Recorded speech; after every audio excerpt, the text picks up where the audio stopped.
Hello, beautiful. You are listening to Stepping into the Light with Julia Treat. That's me, your host from juliatreat.com. Thank you so much for tuning in. I hope that you are finding your way on your beautiful journey with grace and ease. So, I want to talk today about soulmates. I'm just wondering, do you think that you have just one true soulmate? One twin flame?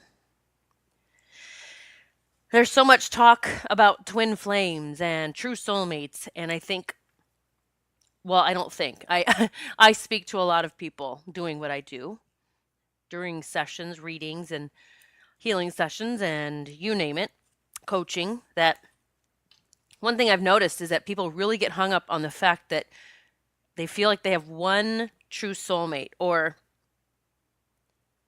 that they'll never find another soulmate like the one they lost, whether it's because they passed away or lost them during, a journey together and decided to go different ways. But I'm here to tell you, you have more than one true soulmate. Okay, there is what? Now we're looking at upwards almost 8 billion people on the planet. You got more than one soulmate. I can tell you that. And so I wanted to talk about this because our hearts are, so many people that your hearts are just aching for that soulmate, or why haven't they shown up yet? Or I'll never find one that will love, excuse me, love me like he or she did. Or, it's all the bullshit stories we start telling ourselves. And so there's so many people out wandering and looking, and they're waiting for just that perfect soulmate to show up. And I hear it time and time again. I was just counting the other day when I was thinking about talking about this. I was like counting how many true soulmates I felt that I had. And at the time when I was in it, this is the one. I can't live without this person. This is my true soulmate. And we're meant to be together forever. And this is going to, I think a lot of you can relate. We've had those relationships, even from my teenage years. And yet, that relationship ended in whatever form or fashion. And I did live through it. And I moved on and I found the next soulmate. I've had a lot of very awesome and amazing relationships in my life. I have. Beautiful souls that I loved and that loved me back. I had lots of relationships that weren't the greatest. But I truly have had many soulmates.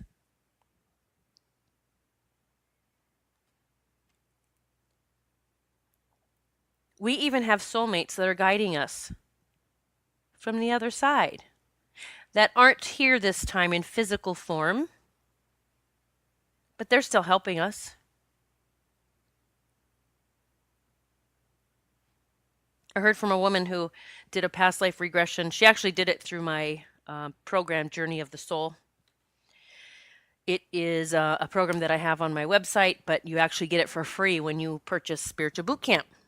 So she got into the boot camp and she started the Journey of the Soul program, which there are a couple of meditations that take you into past lives. And she reached out because she had connected with what she felt. She saw the lifetime with her true soulmate. And she knew that she has not met that person this time, that she has not met that soulmate yet. And so she was, I think it was kind of, she was a little distraught because I understand what she felt. Because when you have that true soulmate love, that connection, and especially if you've seen a past life and you know that you haven't met that person yet, your heart begins yearning for that. Especially if you're in a relationship that you are not feeling either fulfilled or loved or understood and all that stuff. And so I could feel her pain when she reached out. That she said she had connected with her soulmate and it was so moving and so just amazing. yet very sad. Now, those aren't her exact words, but that was the gist I was getting.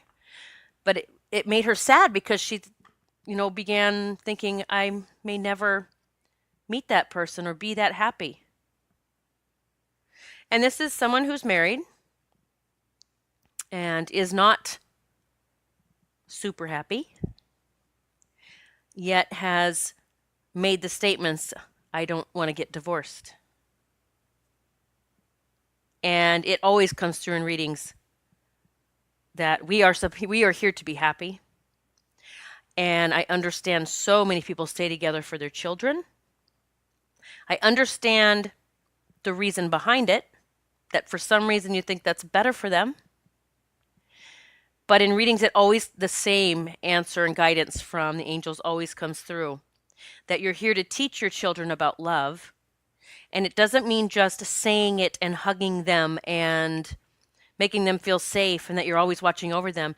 You're teaching them how to be with a partner, and you're teaching them what it feels like to be with a partner in love and not in love. So I don't know if that even makes sense the way I said that. So no matter what your face looks like, what your mannerisms are, your vibration, your energy, your aura, all of that, your children are picking up on that. They may not be able to verbalize what it means, but really, when you look at your relationships, this woman that said, I don't want to get divorced, but I'm not happy at all. I mean, I don't think there was any bit of her marriage, so she didn't convince me of anything. I don't think she named one thing that she was happy about. Yet she's saying, I don't want to get divorced. So, you know me, I'm going to preach all day long about watching your words and your thoughts, because that creates your vibration. And so she saw this beautiful relationship that she had in a past life. And she wanted to know, does this mean I won't meet this person here? I haven't met this person yet. And I didn't reach back because I just can't, because I take really good care of me and I can't respond to every message. But I so wanted, I thought, this would be a really good podcast so that others can hear this. I can say this. I can say this and feel pretty confident with what I'm receiving about this. To this woman and anyone else wondering, am I going to meet my soulmate? The answer is, there is a very, very, very, very high possibility that you could meet your soulmate, your true soulmate, or one of them, one of the hundreds and thousands. There's more than one, remember. But your chances are much slimmer if you are staying in a relationship that you are unhappy in, waiting for that soulmate to show up so then you can leave it then. Get my drift? I'm not going to say it never happens, because it does. It has. But if you're staying in a relationship praying for that soulmate to show up, to rescue you somehow, or to give you that reason to leave finally, I really have to throw this out. I even had a woman that just kept praying that her husband would die, and he did.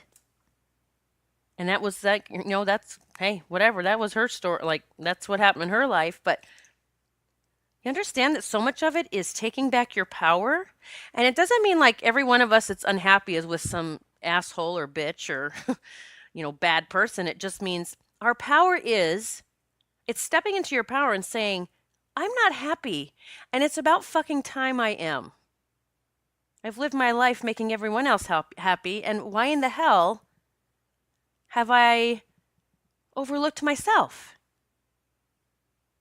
Because that, my dear, is just being a martyr. That is being a victim. That is pouring your heart and soul out to everyone else like I am the savior, and then living in resentment and anger, because that is what's happening inside of you. Sadness, all that stuff that you're burying deep as you put a smile on your face and say all is well. And really what you're doing is you are giving all of the time and never allowing yourself to receive.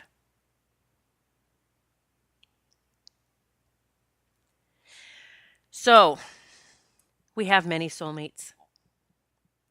And what if just by waiting for that perfect one, or like, I know people, I'm not kidding. I see it all the time. It's not that they have a piece of paper and they're checking things off, but they have a screening process. Some people I know very well that I'll see. It's funny that the way that the universe shows me, it's like this. They show me they show me the paper with the checklist, but energetically they're just showing me that. That's not what the people are doing, but they're showing me that they're putting everyone up to that checklist and seeing if they measure up. And if there's one thing off on that list, maybe two, maybe they'll bend on one, but if there's two things that person does that they don't like, and I'm gonna, you could really be missing out on not only some fun experiences, just some fun, light experiences, having fun together, meeting a new person, making a new friend, having sex with new sex with someone, like whatever.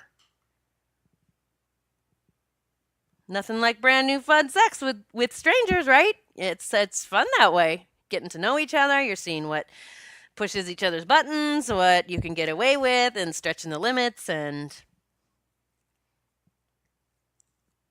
don't miss out on the fun.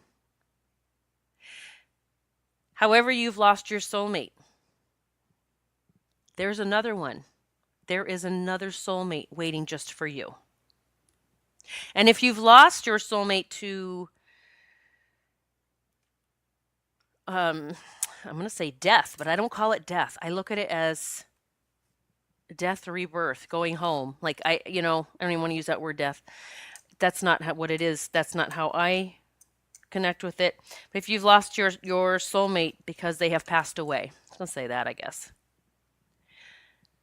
They will send you the perfect person for you, because who knows you better?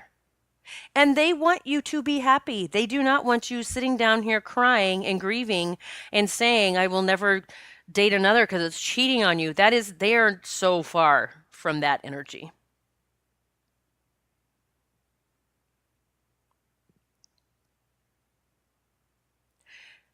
And one more thing I want to point out before I close this podcast today is,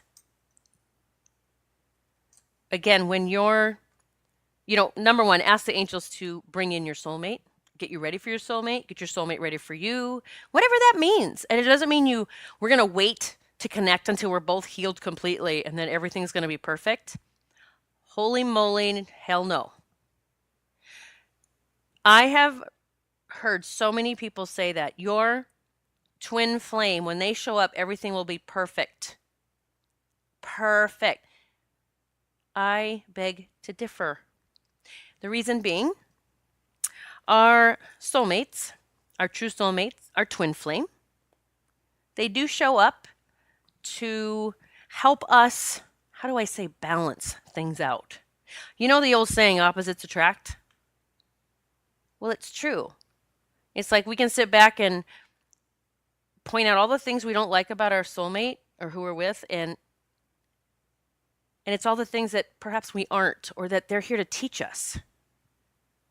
So you'll have one that's maybe really an extrovert or bubbly or, a people person, and they'll be with someone who is a little shy, doesn't like to be the life of the party, doesn't want to be in the limelight. Sometimes that's the soulmates that meet. Sometimes you have the two soulmates that they're both the life of the party.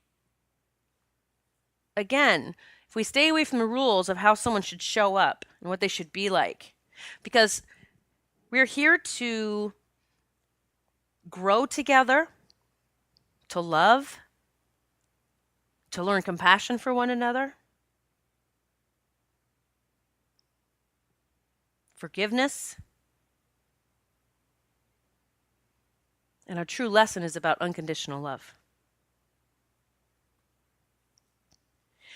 So for any of you that are thinking either I ruined it, I lost the one and only soulmate, or my soulmate passed away and there's never, ever, ever, ever going to be another one, or I have this checklist that I need to make sure they measure up to before I even give them a hello, give them a chance. I just encourage you to take a deep breath and let it go. Let it go. Let it all go. Call the angels for help. Let go of the control, because that's all it is. It's just you trying to control it. Things turn out far better when we call on the angels and God and universe for help, and we let go of the reins. We just hand it over. You know that song, Jesus, take the wheel. Here you go. Here's the wheel. Take it. I'm ready for my soulmate. If that's the person I'm with, I'm ready to start this healing chapter. I'm ready to get this rolling. I'm ready to be in love again. If it's not, then help us fall out of love together. Let us fall out gracefully with kindness, compassion, with love. Like, you understand, like, these are the things you need to ask for. Ask for specific things. Jesus, take the wheel. Show me the way. Allow myself to receive love. Allow myself to step out of my box, my rules. Because past pain, either from this lifetime or past lifetimes, that causes that armor to go up. And we think the armor's keeping out all the bad stuff, but it's keeping everything out. Just let go of it all and give yourself a chance to love. If you're with someone that you wonder, gosh, are we still soulmates? Then go back to doing stuff you used to do when you were in love. Go on dates again, date night. Get a babysitter if you have kids. Rent a hotel room, motel room. Do something crazy. Do it in the car, whatever it is you did. Liven it up. I think that's enough for now. And keep an eye out. I'm going to be doing a podcast about the O word. You know, the O word that goes along with sex. I just said it that way because a lot of parents say that they have their kids listen to these. And I will give you a heads up for that podcast so that you can, you know me, I'm like, hey, let the kids hear everything. But this one coming up might not be appropriate for little kids unless you really want to explain what the O means. What happens? Okie doke. Okay. You have a wonder-filled day or evening whenever you're listening to this. If you ever get a chance, a few moments, please, wherever you're listening to this, whether it's iTunes, Stitcher Radio, wherever, please leave me some stars. It means a lot to me, truly does. And, you know, if you have time, even leave me a review because I do love to read them. They make me giggle because they're just so fucking cool. You guys are great. I'll talk to you tomorrow. God bless.